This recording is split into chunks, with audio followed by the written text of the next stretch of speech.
Good morning. आज अपन zoology का topic शुरुआत करेंगे, ठीक है। तो इससे पहले बताता हूँ आपको, जो बॉटनी का आपने काम किया है उसकी नोटबुक अलग रखना। अब जो काम करोगे आप जूलॉजी का, उसके लिए आप नई नोटबुक लेना और उसमें काम करेंगे, ठीक है। बॉटनी में हमने 3 यूनिट पढ़ ली है, फर्स्ट, सेकंड, थर्ड। फर्स्ट जो यूनिट है वो कितने नंबर की थी? वहाँ पर फर्स्ट, सेकंड, थर्ड तीनों की बताई थी मैंने, 4 नंबर, 9 नंबर, फिर 5 नंबर, ठीक है। अब यहाँ पर पढ़ेंगे जूलॉजी, क्योंकि आपको पता है जो 56 नंबर का पेपर होता है उसमें 28 नंबर तो आते हैं बॉटनी के क्वेश्चन और 28 नंबर के आएंगे जूलॉजी के। तो अपन जूलॉजी की शुरुआत करते हैं। 13 पार्ट उनमें हो गए, तो 2 पार्ट रहे केवल। अब पढ़ेंगे अपन जूलॉजी। तो जूलॉजी में आप सभी बच्चे नई नोटबुक लाएंगे और उसमें अपना काम अच्छी तरह करेंगे। तो सबसे पहले आपको बताता हूँ, जूलॉजी है वो आती है 28 नंबर की, और जो अपन शुरुआत कर रहे हैं लेसन नंबर ये है 21। जूलॉजी शुरुआत होती है लेसन नंबर 21 से, पार्ट नंबर 21। तो 21 है वो 6वीं यूनिट में आती है। जैसे 3 पढ़ ली, पूरी 10 यूनिट है, तो 6 नंबर की जो यूनिट है वो बोर्ड में 5 नंबर की आती है, यानी 6वीं जो इकाई है वो 5 अंक की आती है। और इनमें यानी 21 से लेकर 25 पार्ट, 21 से लेकर 25 तक जो चैप्टर है, लेसन 21 से लेकर 25 तक, वो आएंगे आपके 5 नंबर के। और इसमें आता है हर साल बड़ा क्वेश्चन, यानी सेक्शन डी में 4 नंबर का क्वेश्चन पुटअप किया जाता है। तो सभी टॉपिक है इसमें इंपॉर्टेंट, यानी बड़ा क्वेश्चन किया जाएगा तो सचित्र वर्णन पूछा जाता है। तो अपन आज शुरुआत करते हैं 21 लेसन की। तो सभी बच्चे अलग से नोटबुक बनाएंगे, अच्छे से नोट्स लिखेंगे और अच्छी तरह समझेंगे। तो हम यूनिट शुरुआत करते हैं, 6 नंबर की यूनिट है और पार्ट है 21वां, वो पढ़ते हैं। उस पाठ का नाम है मानव अध्यावरणीय तंत्र। कौन सा है? मानव अध्यावरणीय तंत्र। तो मानव अध्यावरण तंत्र की बात करते हो तो सबसे पहले अपन पढ़ेंगे देह भित्ति। देह भित्ति बॉडी वाल बोलते हैं। तो देह भित्ति होती है अपनी, वो अनेक स्तरों से मिलकर बनी होती है, इसलिए इसको क्या बोलते हैं? संयुक्त स्तर। क्या कहते हैं? संयुक्त स्तर, यानी अनेक स्तर साथ मिलकर क्या बनाती है? देह भित्ति। तो मनुष्य का शरीर है वो अनेक स्तरों से मिलकर संयुक्त होकर फिर बनता है, उसे अपन क्या कहते हैं? देह भित्ति। और देह भित्ति का सबसे बाहर का आवरण, यानी अपनी बॉडी है, बॉडी के सबसे बाहर का आवरण क्या कहलाता है? स्किन या त्वचा कहलाता है। क्या कहलाता है? त्वचा। भाई पहले सबसे पहले हमने किसकी बात की है? देह भित्ति की। तो अपनी जो बॉडी है वो अनेक स्तरों से मिलकर बनी होती है या संयुक्त स्तर से बनी होती है, जिसे अपन क्या कहते हैं? देह भित्ति कहते हैं। दूसरा, देह भित्ति के सबसे बाहर का जो आवरण है वो क्या कहलाता है? त्वचा। यानी सबसे बाहर का आवरण क्या कहला रहे हैं? त्वचा कहलाती है। अब बात करेंगे अध्यावरण तंत्र की। अध्यावरण तंत्र कहते किसे? तो त्वचा और इसकी व्युत्पन्न मिलकर क्या बनाते हैं? अध्यावरणीय तंत्र का निर्माण करते हैं। त्वचा और उसकी व्युत्पन्न मिलकर क्या बनाते हैं? अध्यावरणीय तंत्र। तो आप पूछेंगे व्युत्पन्न क्या होते हैं? 2 त्वचा की द्वारा उत्पन्न होते हैं, जैसे नाखून है, बाल है, तो वो इसके व्युत्पन्न कहलाते हैं। त्वचा के क्या कहलाते हैं? व्युत्पन्न कहलाते हैं। तो त्वचा और उसकी व्युत्पन्न दोनों मिलकर क्या कहलाते हैं? अध्यावरणीय तंत्र कहलाते हैं, ठीक है। तो आप देह भित्ति के बाद में सबसे बाहर का स्तर क्या कहलाता है? त्वचा, और त्वचा और इसकी व्युत्पन्न क्या कहलाते हैं? अध्यावरणीय तंत्र। अब आज अपन जो टॉपिक है वो टॉपिक है कि त्वचा की संरचना। मनुष्य की त्वचा की संरचना के बारे में अपन यहाँ पर बात करेंगे। तो मनुष्य की जो त्वचा है उसका यदि उद्दग्र काट, यानी स्किन का उद्दग्र काट काटते हैं तो इस प्रकार से दिखाई देती है। मानव त्वचा का ये क्या है? उद्दग्र। उद्दग्र मतलब क्या होता है? खड़ा काट। तो उद्दग्र काट की बात करते हैं तो उसमें 2 स्तर दिखाई देते हैं। ऊपर सबसे बाहर का आवरण क्या कहलाता है? अधिचर्म कहलाता है, और नीचे वाला क्या कहलाता है? चर्म, यानी एपिडर्मिस और डर्मिस, 2 भाग कहलाते हैं। तो त्वचा का सबसे बाहर का भाग क्या कहलाता है? अधिचर्म, और नीचे वाला भाग कौन सा कहलाता है? चर्म कहलाता है। ठीक है, अब बात करते हैं अधिचर्म की। सबसे पहले अपन जो शुरुआत करेंगे वो अधिचर्म की ही करते हैं। ठीक है, तो यहाँ बात करेंगे तो सबसे पहले अधिचर्म, तो त्वचा के बाहर का आवरण, त्वचा के बाहर का जो आवरण है वो क्या कहलाता है? अधिचर्म कहलाता है। यानी त्वचा की संरचना को अपने काटा, उद्दगर काट, तो उसमें जो ऊपर बाहर की तरफ है वो स्तर क्या कहलाता है? अधिचर्म में कहलाता है। तो त्वचा के बाहर के आवरण को क्या कहते हैं? अपने अधिचर्म कहते हैं। इसमें ये जो स्तर होता है उसके अंदर जहां पर रगड़ अधिक लगती है उस स्थान पर यह स्तर क्या होता है? मोटा होता है। यानी अधिचर्म स्तर है जिस स्थान पर रगड़ अधिक लगती है। जैसे मान लीजिए तालू अपना ये यहाँ हथेली है, ठीक है, पैर के नीचे वाला भाग है, तो जहां पर रगड़ अधिक लगती है वहां स्किन क्या होती है? मोटी होती है। तो जिस स्थान पर अधिक रगड़ लगती है वह स्तर यह मोटा होता है। अर्थात अपन कहेंगे कि जो हथेली है वहाँ पर स्किन क्या होती है? मोटी होती है। तो स्किन ये कौन सा भाग मोटा होता है? अधिचर्म में होता है। और इसमें मुख्य बात यह है कि इसमें वाहिनियों, रक्त वाहिनियों या रुधिर वाहिनियों का क्या होता है? अभाव होता है। रुधिर वाहिनियाँ इसमें नहीं पाई जाती है। कभी सामान्य रूप से त्वचा निकल जाती है ऊपर से तो ब्लड नहीं आता है, तो इस भाग में क्या नहीं पाई जाती है? रक्त वाहिनियाँ नहीं पाई जाती है। ठीक है, तो आपने अधिचर्म में क्या हुआ? सबसे बाहर का स्तर होता है, इसमें रक्त वाहिनियाँ नहीं पाई जाती है, और जिस स्थान पर रगड़ अधिक लगती है वह अधिचर्म स्तर क्या होता है? मोटा होता है, जैसे हथेली। अब यहाँ बात करेंगे अधिचर्म, तो उसमें मुख्य कितने स्तर पाए जाते हैं? 5 स्तर पाए जाते हैं। और एक बात ये, तो अधिचर्म है इसकी उत्पत्ति है वो किससे होती है? तो भ्रूणीय एक्टोडर्म से। भ्रूणीय एक्टोडर्म, मैंने आपको बताया 3 जनन स्तर बनते हैं, एक्टोडर्म, एंडोडर्म और मीजोडर्म, उनसे सभी से अंग बनते हैं। तो ये जो स्किन जो अपने अंदर बनी है वो किससे बनती है? भ्रूणीय एक्टोडर्म। तो आपसे पूछिए कि अधिचर्म की उत्पत्ति किससे होती है? भ्रूणीय एक्टोडर्म से होती है। ठीक है, अब इसके कितने स्तर है? 5 स्तर है। उनको क्रम से ध्यान रखना है। अंकुरण स्तर, शूल स्तर, कणी स्तर, स्वच्छ स्तर और किण स्तर। नाम ध्यान रखना है, अंकुरण, शूल, कणी, स्वच्छ और किण स्तर, जिसको अलग अलग बोलते हैं stratum, germinative, stratum spinosum, stratum germinative, ये है, इसको बोलते हैं ग्रेनुलोसम। क्या बोलते हैं? स्ट्रेटम ग्रेनुलोसम, स्ट्रेटम ल्यूसिडियम और स्ट्रेटम इसको है कॉर्नियम। क्या बोलते हैं? कॉर्नियम। इस प्रकार से 5 इसके भाग हैं जो अंग्रेजी में इसको बोला जाता है। तो सबसे पहले बात करेंगे अंकुरण स्तर की। तो अंकुरण स्तर है वो गर्त और उभार के रूप में किसमें दशा रहता है? चरम में। तो ये भाग देखिए, यहाँ पर ये भाग है, कहाँ पर उभार है, कहाँ पर गर्त है। तो गर्त और उभार के रूप में कहाँ प्रवेश कर रखा है? चरम में। तो अधिचर्म है उसमें अंकुरण स्तर है वो गर्त और उभार के रूप में दशा रहता है, गर्त और उभार के रूप में दशा रहता है, जिसे क्या कहते हैं? रेटेपेक्स। रेटेपेक्स कहते हैं। पीछे क्वेश्चन दे रखा है, रेटेपेक्स क्या है? तो चरम के अंदर अधिचर्म गर्त और उभार के रूप में व्यवस्थित रहता है, जिन्हें क्या कहते हैं? रेटेपेक्स कहते हैं। क्लियर?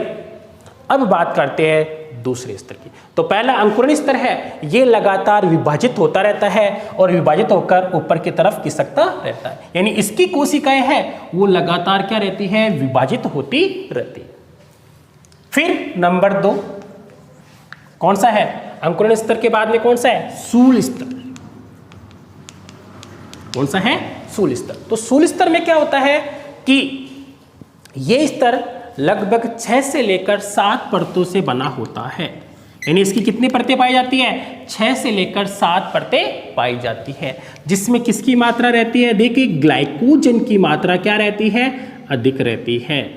किसकी मात्रा अधिक रहती है? ग्लाइकोजन की मात्रा अधिक रहती है। तो आपने देखा यहाँ पर कि इसकी उत्पत्ति तो भ्रूणीय एक्टोडर्म से, फिर बात करते हैं 5 स्तर में अंकुरण स्तर, जो गर्भ और उभार के रूप में कहाँ दशा रहता है? चरम में, जिसे क्या बोलते हैं? रेटेपेक्स। और इसकी कोशिकाएं लगातार क्या रहती है?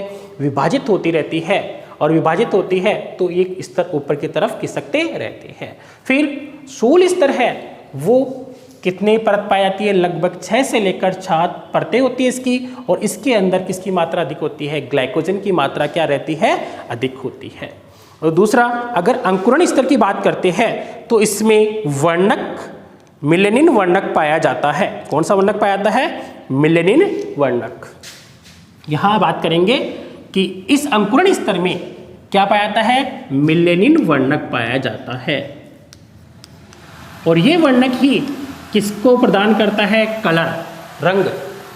रंग किसी में गेहूं होता है, किसी में अत्यधिक गहरा होता है, तो वर्णक कौन सा? मिलेनिन वर्णक है, वो त्वचा को रंग प्रदान करता है।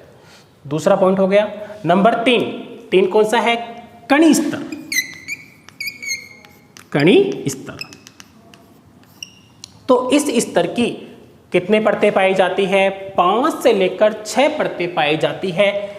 कितनी परतें पाई जाती है? 5 से लेकर 6 परतें पाई जाती है, और इनमें विशेष प्रकार प्रोटीन बनता है केरेटोहाइलिन। क्या होता है? केरेटोहाइलिन। तो इसमें केरेटोहाइलिन नामक प्रोटीन युक्त कोशिका होती है, जिनके कितने स्तर होते हैं? 5 से लेकर 6 स्तर पाए जाते हैं। फिर इसके जस्ट ऊपर कौन सा पाया जाता है? स्वच्छ स्तर। स्वच्छ स्तर, स्वच्छ स्तर। अब इस स्तर में क्या होता है कि ये जो स्तर है वो कितने परतों से मिलकर बना होता है? 3 से लेकर 4। यानी इसके ऊपर कौन सा रहेगा? स्वच्छ स्तर, जिसकी कितनी परतें रहती हैं? 3 से लेकर 4 परतें पाई जाती है, और इनकी कोशिकाओं में क्या भरा रहता है? एल्डिन भरा रहता है। क्या भरा होता है? एल्डिन।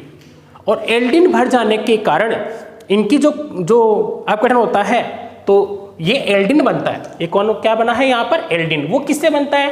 केरेटोहाइलिन। यानी तीसरे स्तर, जो कणी स्तर में क्या था? केरेटोहाइलिन था, उससे क्या, इसके अपघटन से क्या बन गया है? एल्डिन।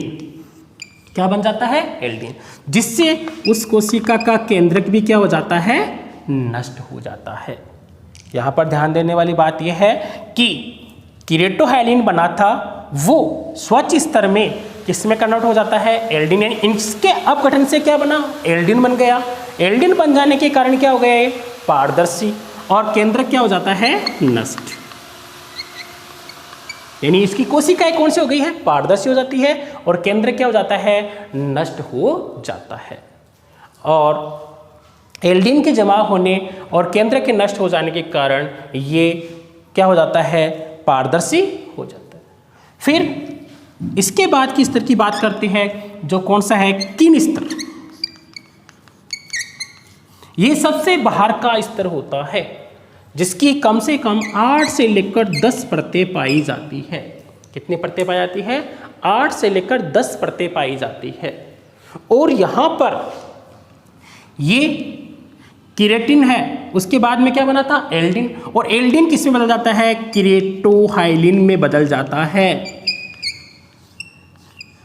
और केरेटोहाइलिन बदल जाने के कारण ये कोशिकाएं क्या हो जाती है? निर्जीव हो जाती है। क्या हो जाती है? निर्जीव हो जाती है। और कम से कम यहाँ केरेटिन में बदल जाती है। किससे बदल जाती है? केरेटिन में बदल जाती है, और कोशिका निर्जीव हो जाती है। तो यहाँ पर एल्डिन से क्या बन गया? फिर केरेटिन का निर्माण हो गया। तो इस भाग में यहाँ पर क्या बन जाता है? केरेटिन बन जाता है। दोबारा मैं इस बात को रिपीट कर रहा हूँ, यहाँ पर देखना आप कि जो एल्डिन था वो इन 8-10 परत में बाद में किस में कन्वर्ट हो जाता है?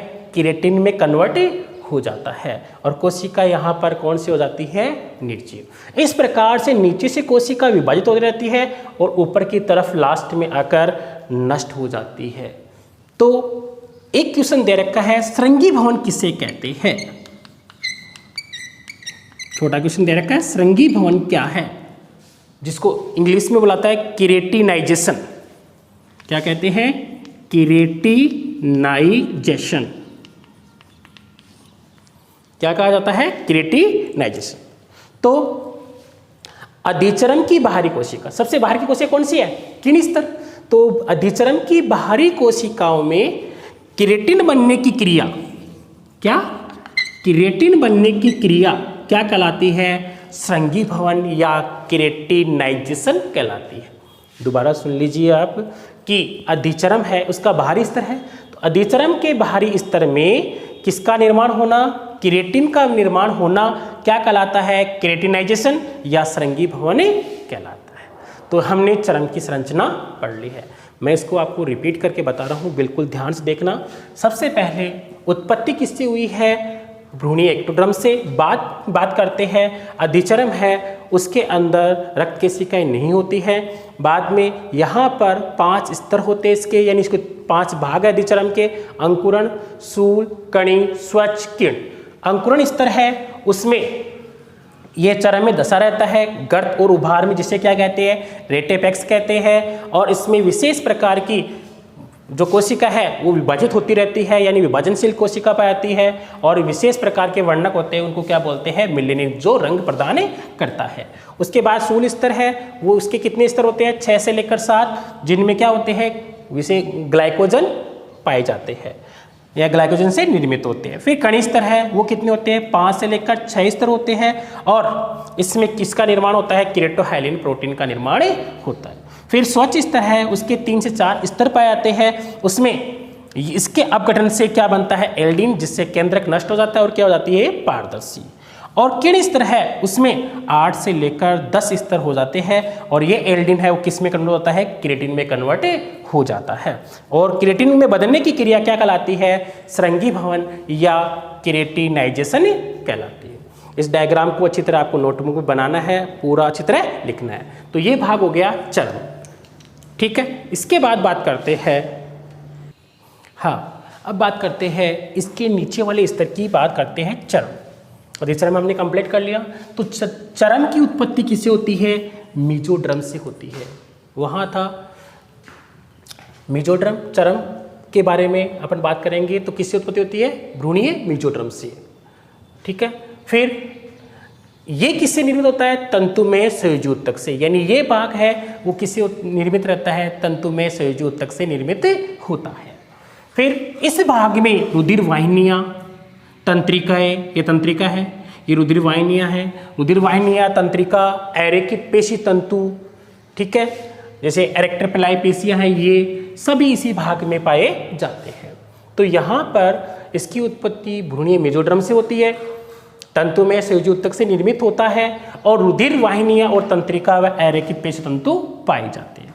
अब इसके भी 2 भाग है यहाँ पर, एक तो कौन सा है, पेपिलरी स्तर, दूसरा कौन सा है, जालिका स्तर। यानी ये ऊपर वाला भाग अधिचरम, तो इसका ये भाग है यानी बाहर वाला भाग, यानी चरम के बाहर वाले भाग, चरम का बाहर वाला भाग कौन सा स्तर कहलाता है, पेपिलरी स्तर कहलाता है। जबकि आंतरिक भाग है वो कौन सा कहलाता है, जालिका स्तर कहलाता है।